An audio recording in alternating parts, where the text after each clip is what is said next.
నేనేమంటానంటే ఈరోజు బడ్జెట్ మీద దగ్గర దగ్గర 20 మందికి అవకాశాలు ఇచ్చారు స్పీకర్ గారు. 20 మందికి మాట్లాడారు. నిజంగా ఆయన ఎమ్మెల్యే కదా, ఆయనకు హక్కు ఉంది కదా. ఈరోజు మీరు వెళ్ళగలరు అసెంబ్లీ లోపలికండి, ఆ కాంపౌండ్ వరకే కదా మీరందరూ ఎవరైనా రావాలనుకున్నా. ఎమ్మెల్యేలుగా ఉన్న మేమే కదా అందులోకి లోపలికి వెళ్ళగలం. నేను చాలా సందర్భాల్లో చెప్పాను, సుమారుగా 5 కోట్ల మంది ప్రజల్లో 175 మందికి మాత్రమే అవకాశం ఇస్తాడు దేవుడు 5 సంవత్సరాలకు ఒకసారి. దానికి నీకు అవకాశం ఉండి రండి, అసెంబ్లీకి రండి, కూర్చొని మీకు ఏ సబ్జెక్ట్ మీద మాట్లాడాలనుకుంటే మాట్లాడండి. ఈరోజు 20 మంది సభ్యులకి ఇచ్చాము, మీరు ఒకరు మాకు ఎక్కువైపోతారా? లేదా 11 మంది మాకు ఎక్కువైపోతారా? రేపు ఇంకొక 40 మంది 50 మంది మాట్లాడండి వచ్చి. అంతే తప్పించి ఇంట్లో కూర్చొని విమర్శలు చేస్తాం, ఇంట్లో కూర్చొని వీడియోలు వేసుకుంటామంటే ఎలా అవుతుంది?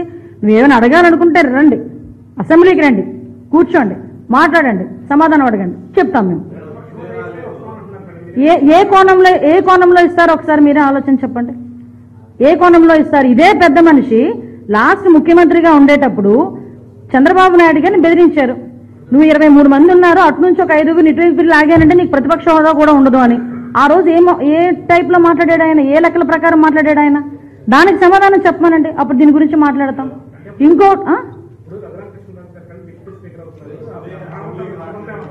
విషయం ఏంటంటే మీరు మానవతా దృక్పథం అన్నారు, మాకు మానవతా దృక్పథం కాదు, యాజ్ పర్ రూల్ 2 బాబోయ్ అంటున్నాం.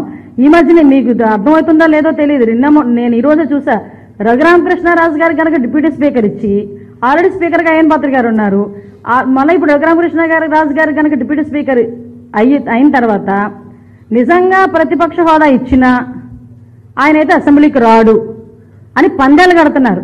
ఎన్ని రూపాయలకో తెలుసా? 11 రూపాయలకి.